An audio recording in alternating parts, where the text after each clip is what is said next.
everyone. Today I am here with Tanya and Ken. Can you guys tell us a little bit about yourselves? Sure. You can go, Ken. Yeah, nice to meet you, everyone. My name's Ken. Yeah, we're from Norwalk, Connecticut. We live in Norwalk, Connecticut. We've been married 6 or 7 years. Know each other since we were in elementary school. That's how we first met. Reconnected after we were both done with college. Yeah, we've been on our lost journey, if you will, for about 2 years now. We'll have to tell you more about our daughter Ryleigh, but we lost her on April 11th, 2021. And it's been, a mental journey ever since that day. It's kind of a before and an after. And, every day we're living the after and trying to deal with the emotions as time kind of creeps by a little bit more each day. Yeah. And I'm Tanya, as Ken said. Yeah, we've known each other for a really, really long time. We live in Connecticut. Some things that we like to do, being in the Northeast, having the four seasons, getting out, and being with nature. So going on hikes, going running. Ken has run a bunch of different marathons. I ran one with him, I think back in 2015, which seems forever ago. But yeah, just we're glad to be here and chatting with you, Sarah. That's pretty impressive, the marathons. That's not something I could ever do. I think back and I'm like, I don't know how. You're like, you know what? One's enough for me. I don't need to do anymore. Yeah. Right now, I can't get a mile down the road with my knee not hurting, so I've gone backwards a little bit in that regard.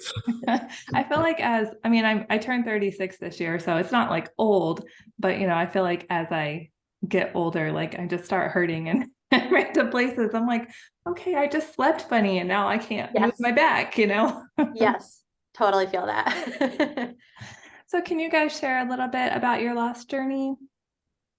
Sure. Do you want to open it up, Ken? And then I can go from there. Yeah, I mean, so as I said, our daughter Ryleigh we lost in 2021. It was a normal pregnancy for all else. Unfortunately, it happened to be amidst COVID. So when we got to the hospital, myself and Tanya were separated. Kind of super ignorant. I kind of knew of stillbirths, maybe. I'm not even really sure if I knew what that word really meant beforehand. But everything seemed fine, going to the hospital. Uh, Tanya went up. I was in the car just kind of waiting because I wanted to do all the COVID protocol. And I think even, I got a text message like they can't find a heartbeat. I still didn't exactly know what that meant. Like it seems so silly looking back now, but I was like, okay, just like in my mind, let me know when they find it. Like that was my thinking. And then we got up there, we found out that she had passed away. We don't exactly know when, but probably very close. She was at 40 weeks, so we were going expecting to bring home, baby. We had at that time, and we still have her as an older daughter. She was probably, I guess, two at that time. She's turning four now. So we kind of had a successful pregnancy, although there were obviously, issues that we ran into with her. Everything ended up fine. And so, I remember going into the hospital room and like the image I have is just of like almost wearing foggy goggles. Like the outside is very blurry. And I kind of remember seeing the doctor.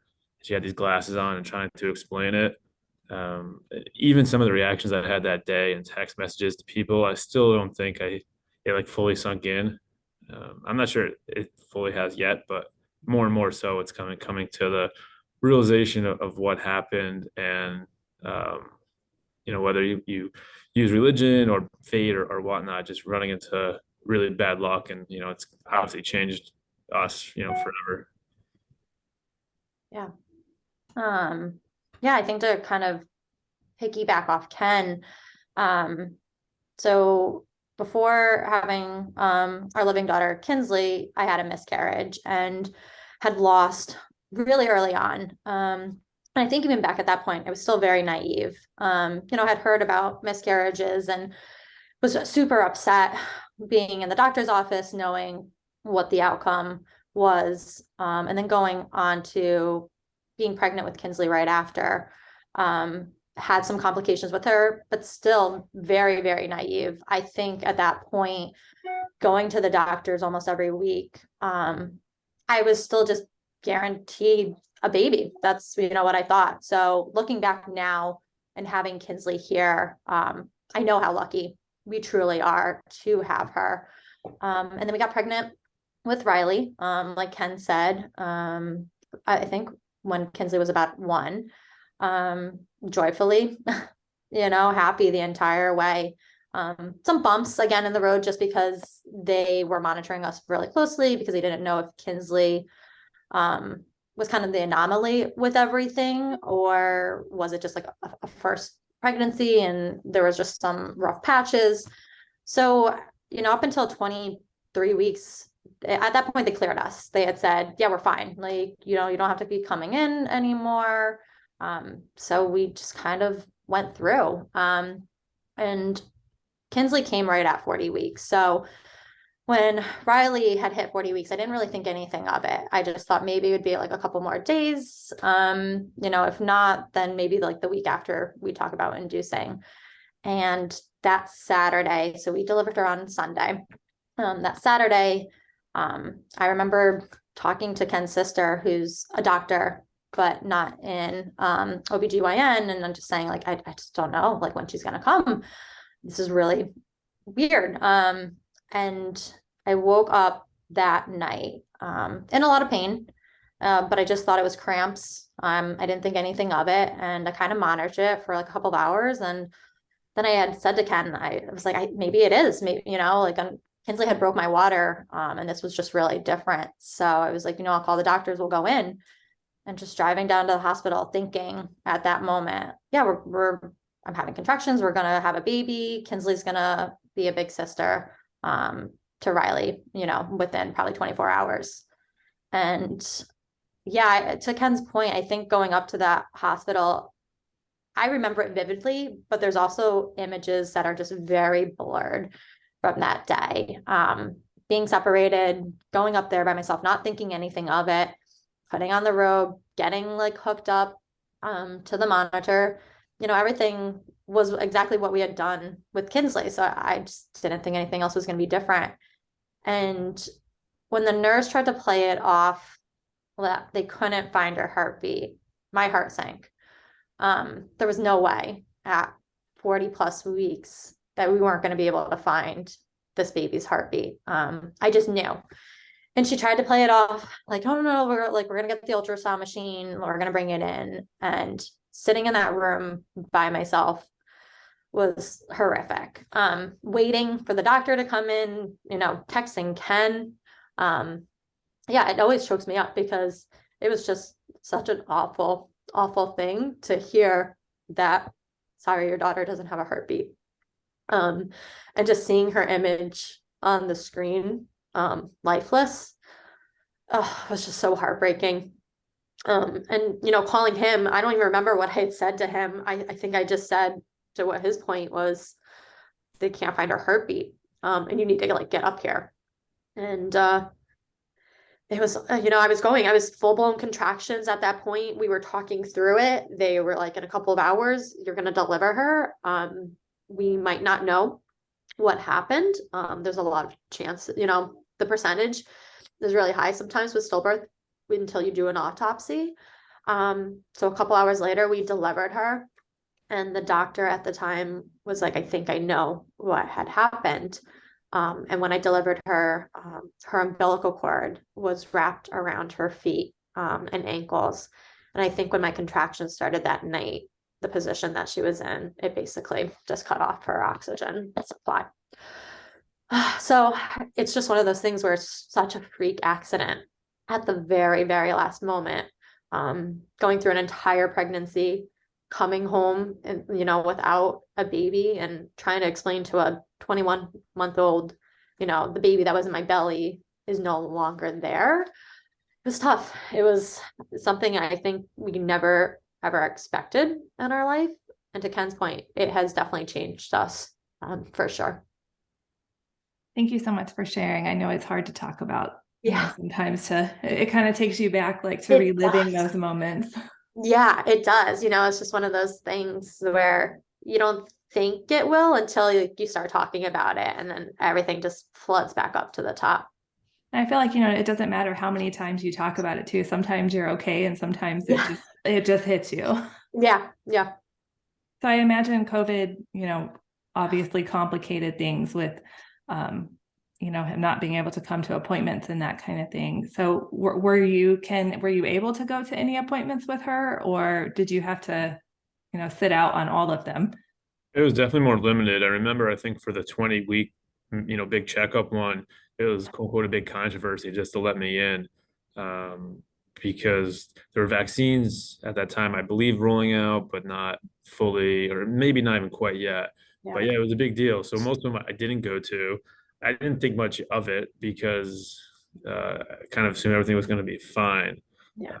So it definitely wasn't as involved probably as I normally would have been. And we can talk about it too. We have a living son now, and for his, I was definitely way more involved, making sure we were going to every single appointment together. Not that it would change anything, but just to feel that level of comfort. But there was definitely a disconnect, and up till the end, I wasn't there, unfortunately, for those moments when Tanya had to find out. It just kind of was like rubbing salt into the wound. Mhm.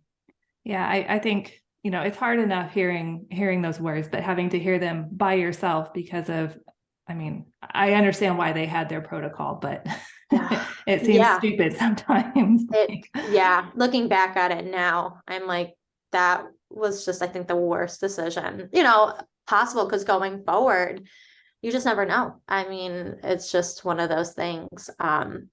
So yeah, I think I understand to your point too, the protocol, but to not be able to have a support system there once hearing those words, it was gut wrenching. So after your loss, did you both receive support from family and friends?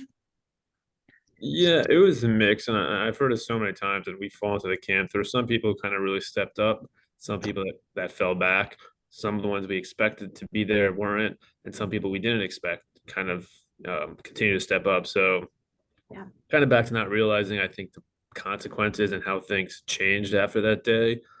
Some of who our friends were, we never had falling outs, but I think we grew closer to some people, further away from others, and as we met people in different support groups and whatnot, we almost started to become closer to them because they were someone in the same boat. And as much as we love our friends that we don't on a daily basis, we were just in a different mental spot. Sometimes it was challenging to be with them, when we were in kind of so much pain. Yeah.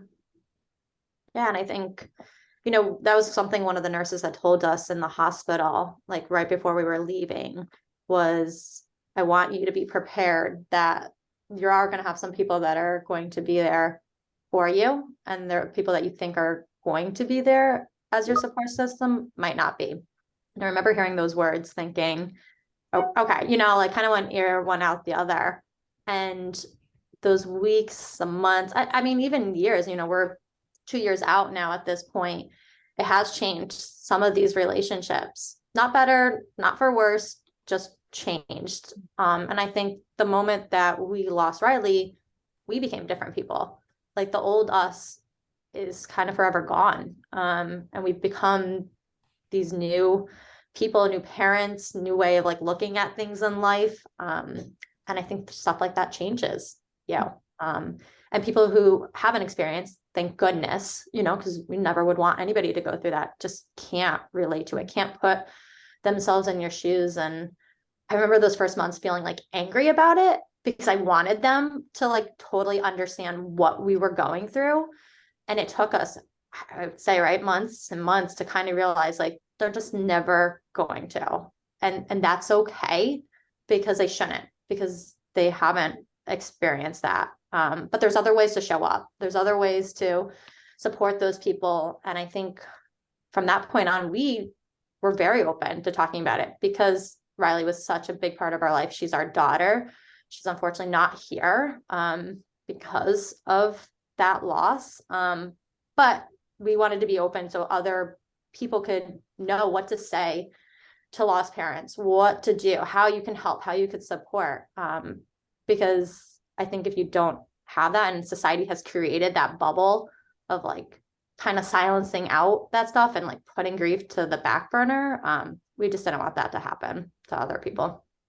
Yeah, I think that's really, really important to, let people know exactly what it is that we're going through after loss so that they can know exactly how to respond, because you're right, they'll never understand because they haven't been through it. And yeah, thank God they haven't been through it, because we don't want them to, but No. yeah, Yeah. it's all just complicated. There's Really so many layers to it. And, I think, and you would probably understand too, Sarah, it's just like, there's these layers and the layers just keep peeling back like months and years later too. And things that you didn't think would kind of take you back for a second. You're like, oh my gosh. And it just kind of unravels from there. I feel like people think, even with something as hard as losing a child, that, as time goes on, we just kind of get over it or, forget about it. And it doesn't, it just becomes different grief. Mm-hmm. Yeah. So I know that, the experience of a lot of lost people, like going through the loss, trying to word it, it depends on like your doctors, like the hospital you're at, some have not a good experience, but like as good as it can be, with their care. So did you receive like good care with your doctors, with the hospital stay, with the nurses, like throughout your experience? Yeah, I mean, maybe it's a little better for Tanya to answer because she was the quote unquote patient, but yeah, I don't think we ever blame the hospital. I'm always conscious as to say if it was religious or bad luck, as I mentioned before. I kind of just considered it. I always say like, if air conditioner falls out of the window on a skyscraper and hits you, it was kind of, I just think, one of those freak accidents at the end. We never blamed the hospital. We were with Greenwich Hospital in Connecticut, and I thought they were great. They did the best they could do under the circumstances. I mean, Tanya can talk a little about our charity that we started, and she's been helping provide resources to the hospital so they're a little better prepared in that regards. But doctors were great, and we were with them. When we were there a year and a half later with our son Chase, they were right there and helpful, and it was kind of like it was a victory for them as much as us, I think. Yeah. No, I definitely, to your point, Sarah, have met other lost parents who have had really bad experiences with their hospital and their doctors and the staff. To Ken's point, I never blamed the doctors. There was like nothing at that point that they could have done. I think looking back on myself, there's always the what ifs and I should have, and, maybe if I had induced her a little bit early, she, would have been here, but I can't go to that part of it because just unfortunately that's not how it is. But yeah, no, they were really supportive. I think one of the things that when I had talked to them after, because in that moment, never experiencing losing a child, there was just a lot of things that I think could have been implemented and just talked about, things of like, I remember being like, do I get footprints, like handprints? Like there was just these random questions that I'm like, can I get photographs? Like, and I don't think it was the staff's fault. I think at that point it was from top down that didn't implement, like making sure there was kind of these checklists in place. Like when parents have lost a child, these are things that we offer. This is things we can do, instead of me kind of being the one like navigating this on top of like processing that we just lost our daughter a couple of hours ago. So after talking to like the staff and bereavement coordinators, I told Ken I never wanted another family, definitely in Connecticut, and then kind of branching out to ever feel that there weren't resources in place or some guidance to move forward. I remember coming home and I can too, just like Googling and trying to find like all these resources and bereavement and like, what do we do? Like cremation and funeral, like all of this stuff into one thing. And we spent hours trying to do it on top of coming home to our living daughter, also grieving Ryleigh and just trying to figure out these next steps. So yeah, I decided that we were going to create this nonprofit in honor of Ryleigh to help hospitals in the area and give like really good resources and different memories, like and keepsakes that people could use if they wanted to and chose to at the hospital when they want to be able to bring home their baby or babies. I think that's amazing that you're doing that in her honor. Thanks. So what kind of things do you include?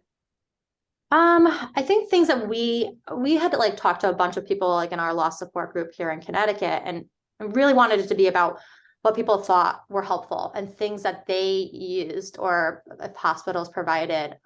So a couple of books we do, a lot by like Zoe Clark Codas, which a lot of us know in the lost community.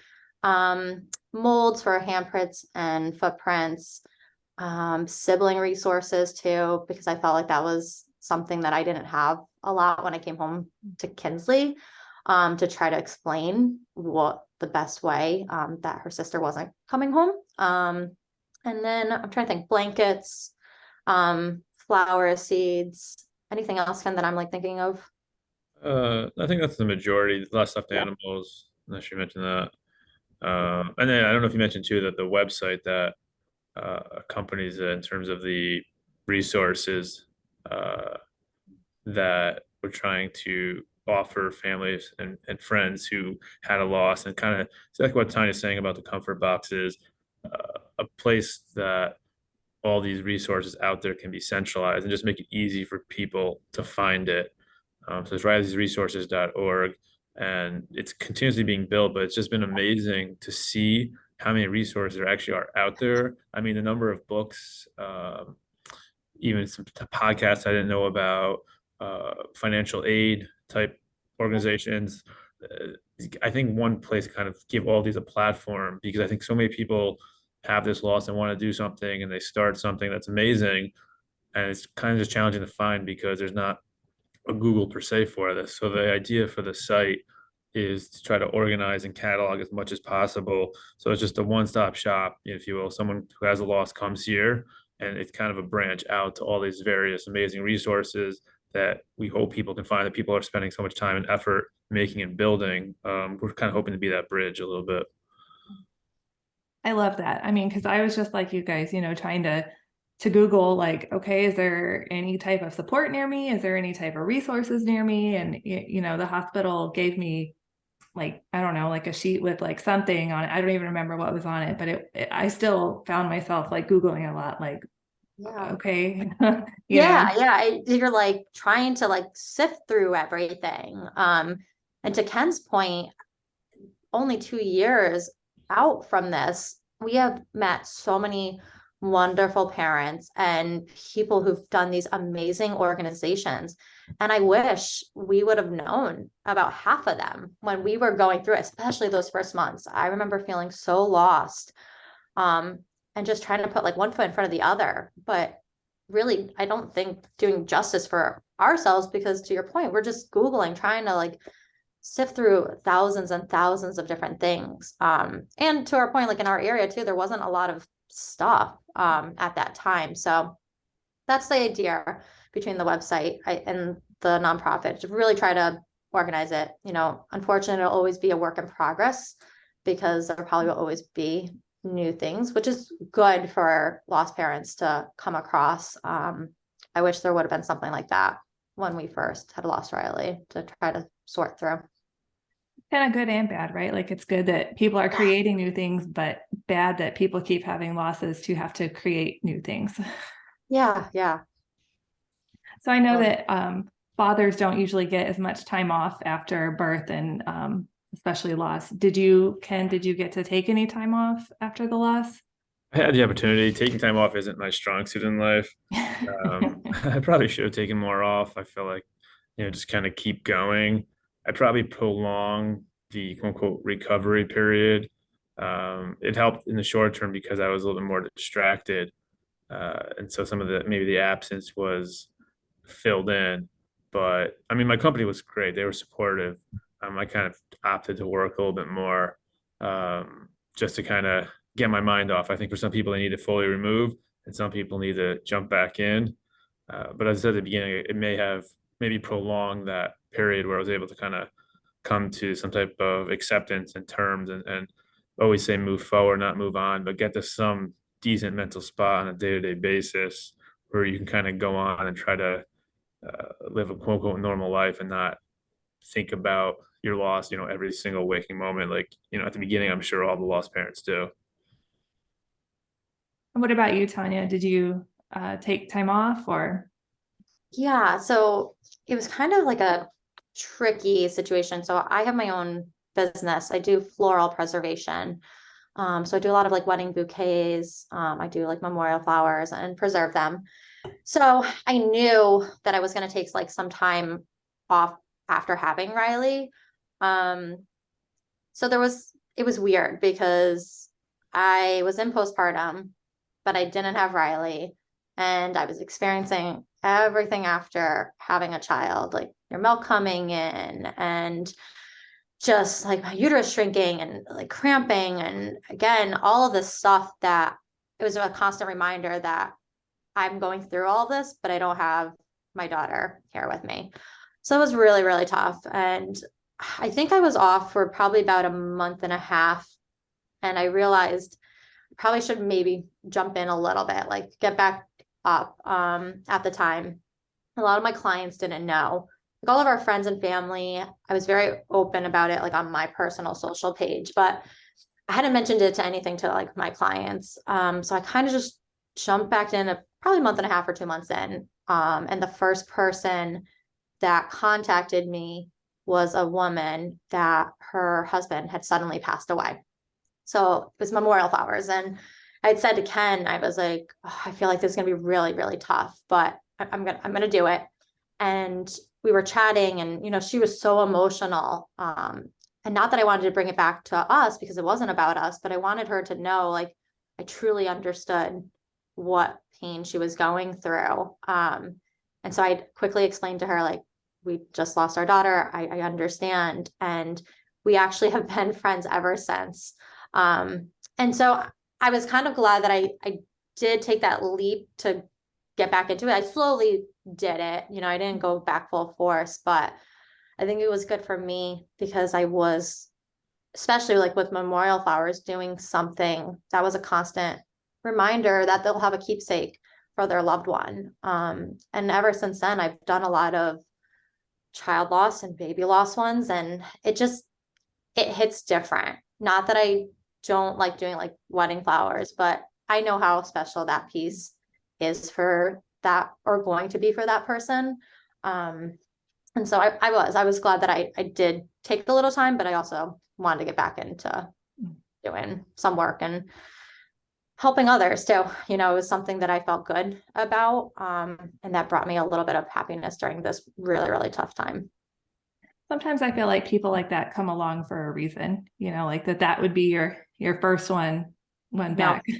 Yeah, I look back at it, and not that I wasn't into signs, but I'm totally into it now. And I do really think that was like Ryleigh's first sign. It's like, it's going to be okay. I'm okay. And, I want you to do something that you really love and enjoy. Do either of you ever feel like you get signs from Ryleigh? Actually, Ken, you've never mentioned if you ever feel like that. Not as much as you. Yeah. Yeah, I think I don't like to overinterpret things. Even sometimes I think, oh yeah, maybe that is a sign.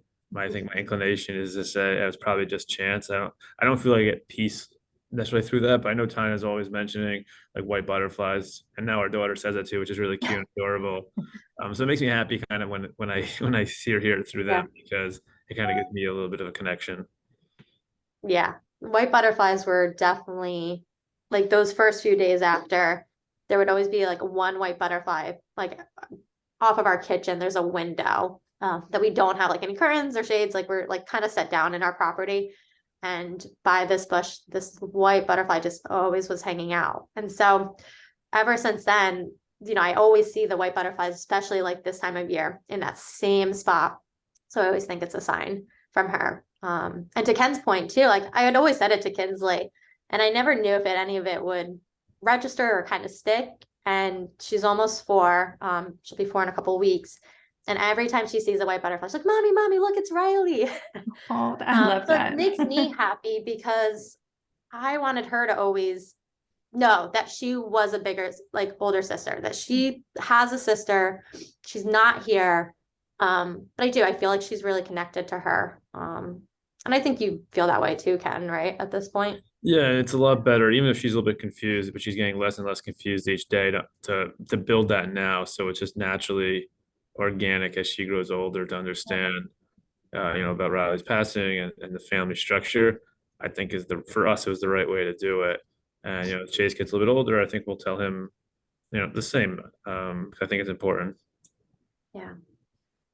And my daughter, I have one who actually just turned 4 as well. And I've been trying to explain to her, that she has a sister, and she still doesn't quite get it, but she's getting there. So Yeah. I think it's, they always said when we had talked about like children and grieving, they're like, it's up to you, like what you want to do. And I remember having that conversation with Ken. I was saying like, I'm gonna talk to her about it. It's definitely tough for Ken to mention Ryleigh's name in front of Kinsley. I don't know, probably for the first year, right? Yeah, I mean, Or I didn't like, go into the nursery. It was closed down the day we came home, and I didn't go in for well over a year. I just yeah. was like, no, I'm not gonna I'm not gonna face this right now. Yeah.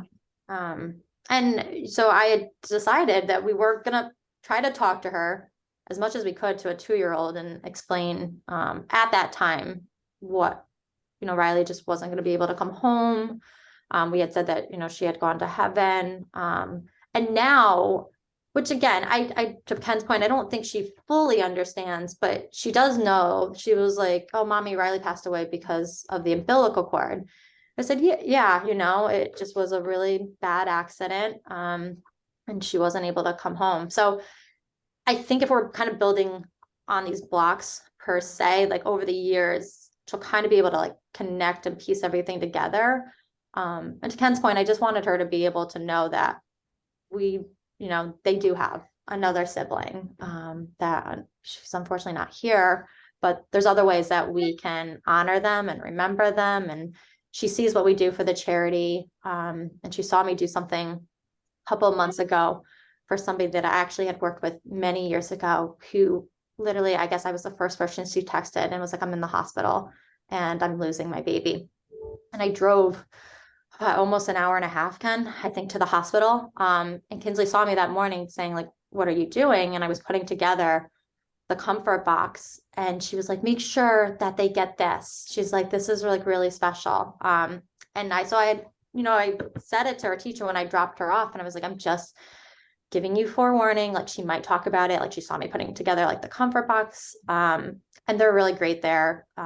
They've known from day one about Ryleigh. They include Ryleigh in everything. Kinsley talks about Ryleigh to her friends at school, which again, I think the other little preschoolers are like, what?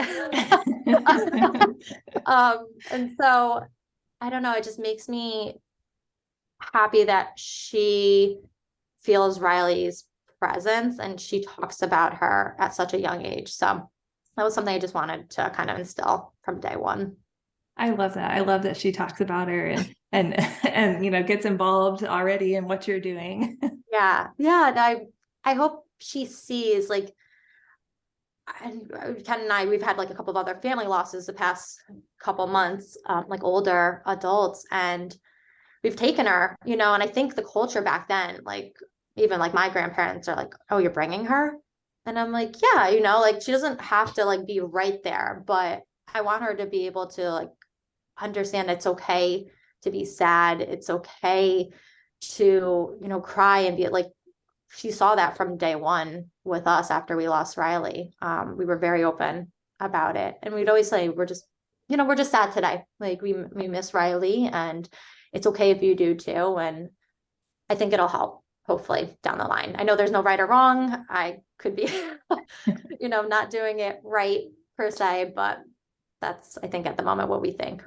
I think you're right though. It's just however you feel is right. There's no wrong way to do it. Yeah. So a question, for both of you. I know that men and women tend to grieve differently. Did you find yourselves grieving more together, grieving more separately? Did you grieve differently or the same?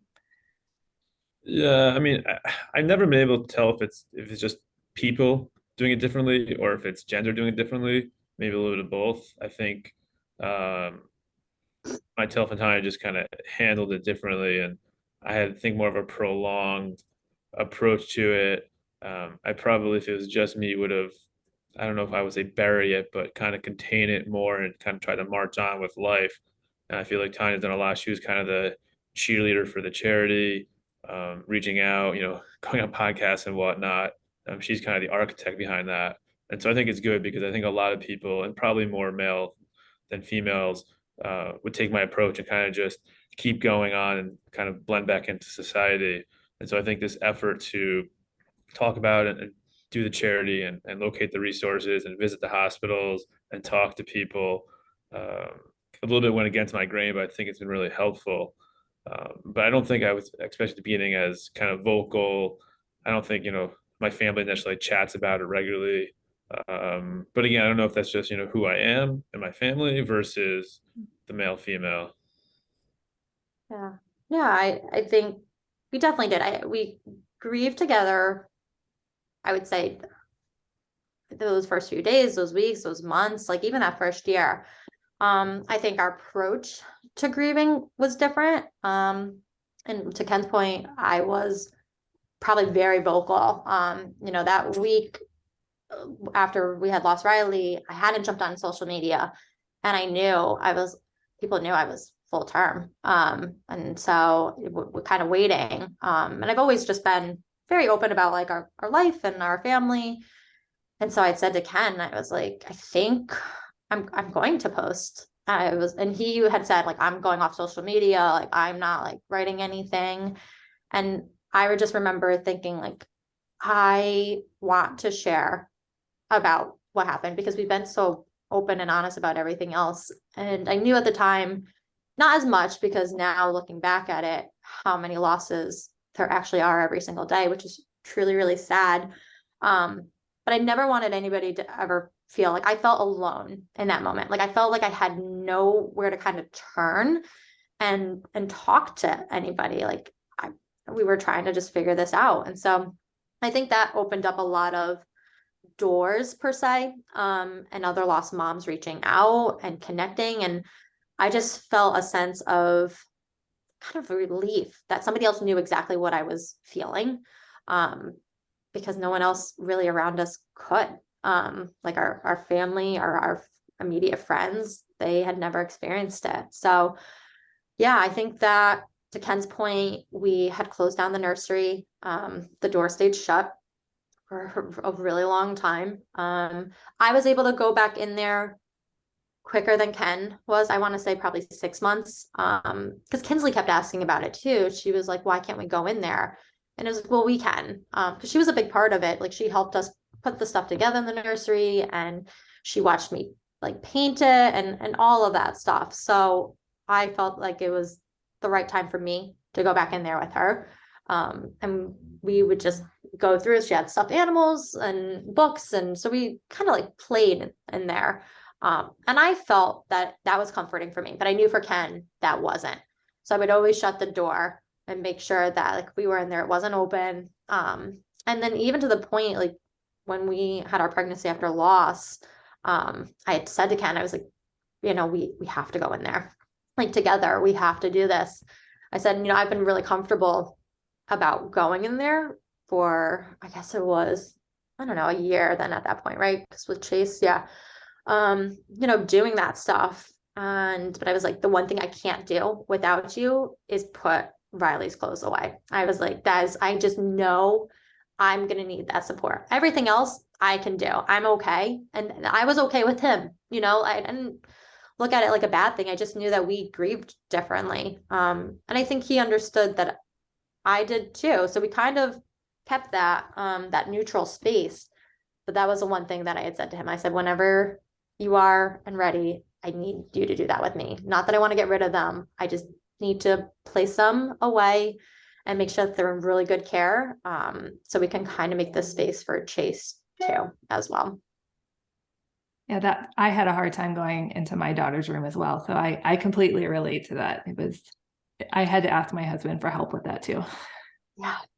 I don't know if that was just the last like piece that I felt like I was kind of like taking out. And we kept everything the same, and we kept a lot of the stuffed animals. I just knew, I remember talking to my therapist at the time being like, don't know, I'm having a really tough time. Like that's the one thing that I'm gonna cry and just like know that, not that it's not gonna be hers. Cause when we first had brought Chase home, I had always said Ryleigh in Chase's room, Ryleigh in Chase's room. Because I wasn't ready just to kind of say that it was his room. That was like what we had made for her. And not being able to ever put her in there was really, really tough. Were you able, I mean, I know, one's a girl, one's a boy, but were you able to like reuse any of her stuff for him, like the decorations in the room or anything? Yeah, we kept like pretty much everything the same. The only thing that we had changed at the time, we had like this light pink wallpaper as like an accent wall. So I kept the same exact pattern. They just had it in a light blue. And so we switched it over to light blue. So it still reminded me that it was Ryleigh's, but we had just changed the color of it. Oh, I love that you were Yeah. able to use the same thing. Yeah. I think that was something that you had suggested, Ken, right? Of us like just switching over the color to it. Yeah, actually, the pink is still technically there. We just put the on top of it. Yeah, So I know. it Yeah, is. Yeah, it's under there. it's silly That thing, sounds way but easier. I like the fact that it's still there. It's like it's not, you can't see it, but it's No. still there. Yeah, Yeah. but you guys know it's there. So We know it's there. Yeah. And everything else is pretty much the same. A few little accent things that we wanted to give to Chase, because we also wanted to make sure, like, we had a really tough time with that, like pregnancy after loss, because I just always thought, like, well, we're not guaranteed to take him home. Like, we made it to full term.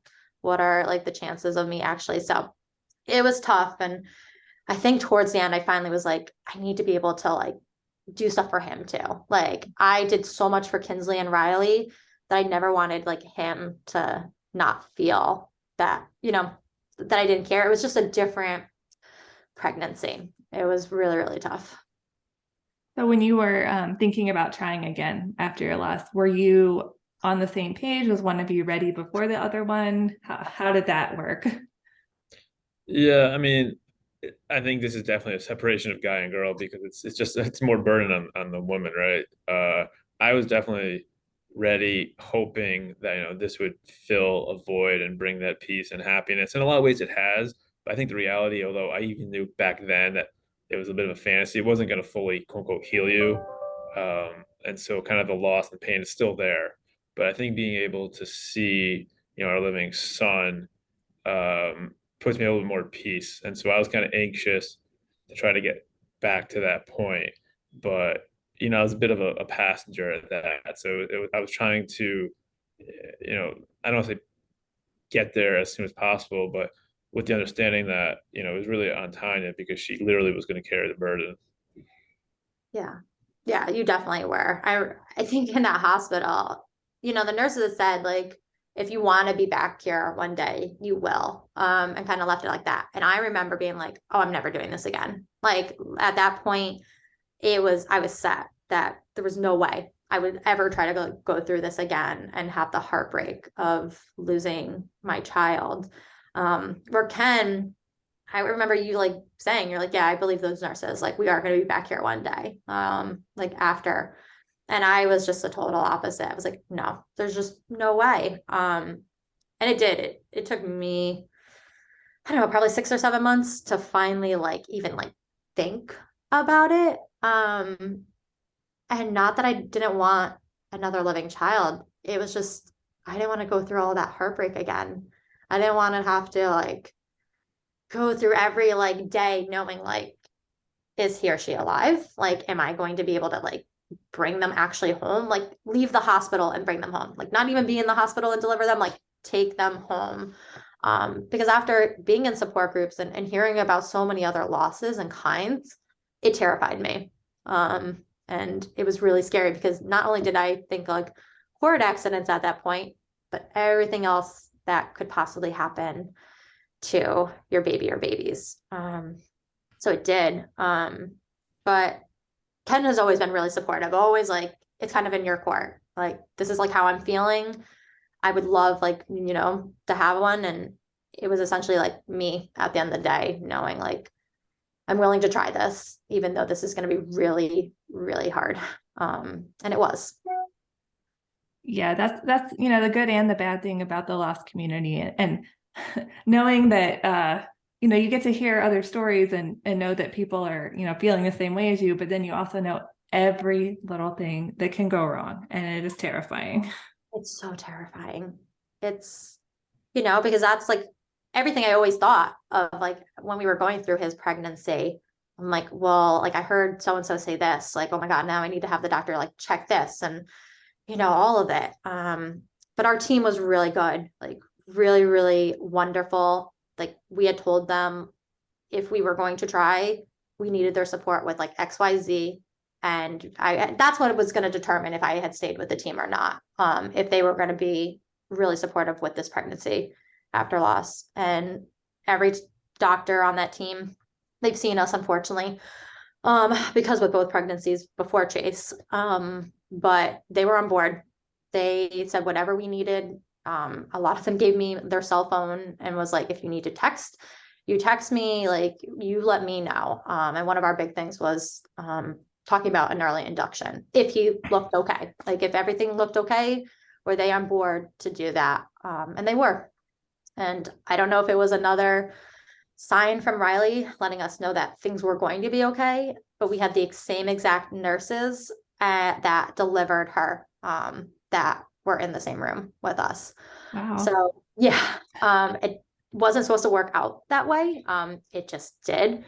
And so to Ken's, he mentioned it before, I think for them it was a nice little happy story too, to be able to deliver Ryleigh's brother and get him safely home with us too.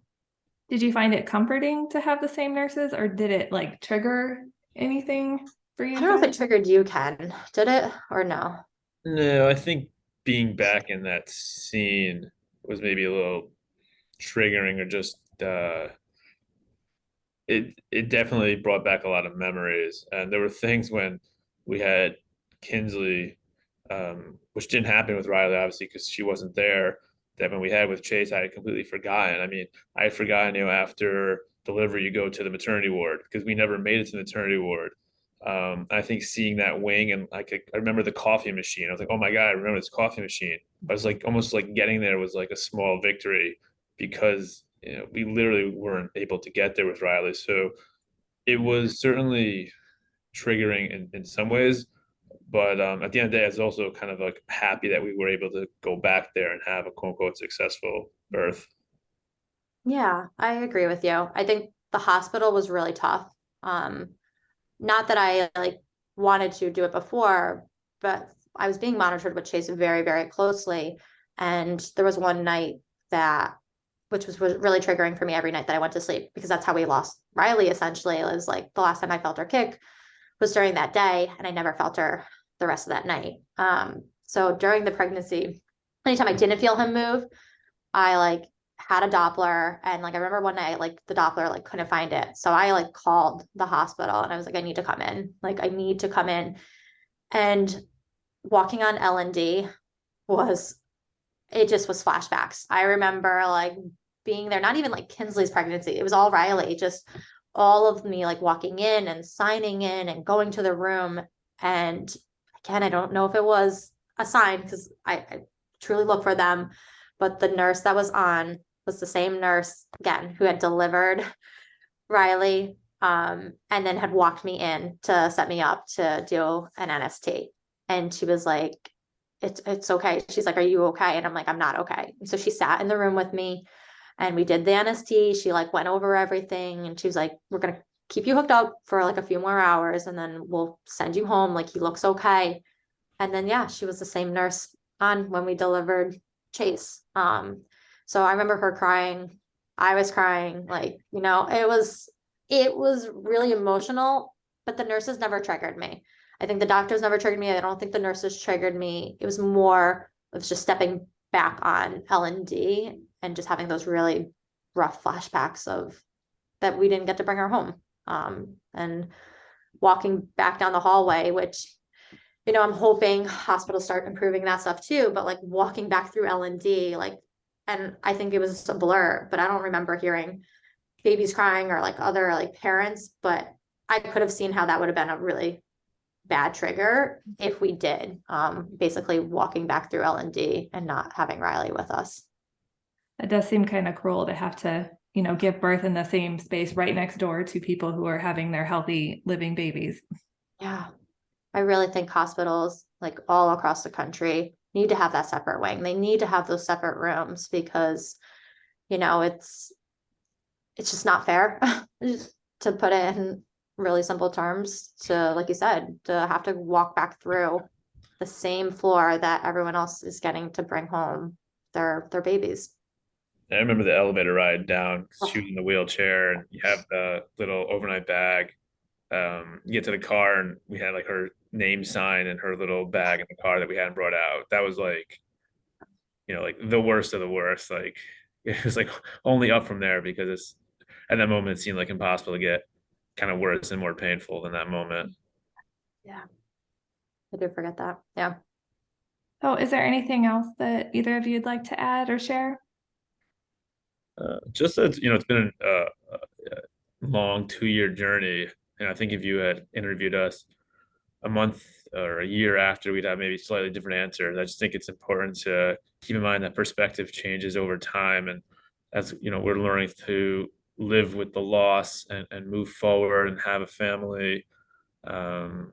It's a journey. And some days, we're good, and some moments we're good, and there's triggers back. And life still gets in the way. So you have your daily grind, and you try not to get frustrated and upset because you realize now after your loss, the greater, meaning of life and what's important and not. And so I think it's just that daily battle as time goes on to keep grounded from, that loss that we did experience while still trying to, live your life and try to make something of it. Yeah, I would agree. I think it doesn't get better, which a lot of us have heard in the loss community. It just gets different.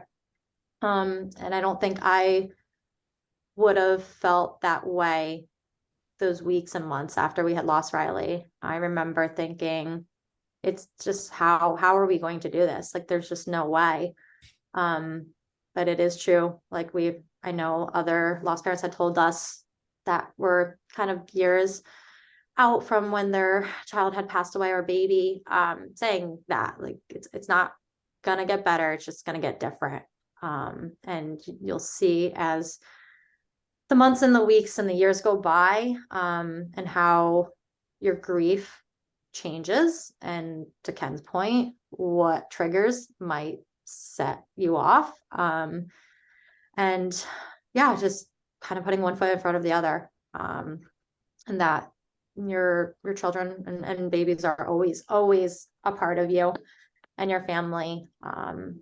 And there's just different ways to honor and remember them. And that's kind of what we've chosen to do with Ryleigh, and have her always be our daily conversations. Like, she's always a part of our lives. And I wish she was here. But it's just unfortunately that she can't be. Well, I want to thank you both so much for coming on today and sharing about your story. Thanks Yeah, so of much for course. having us.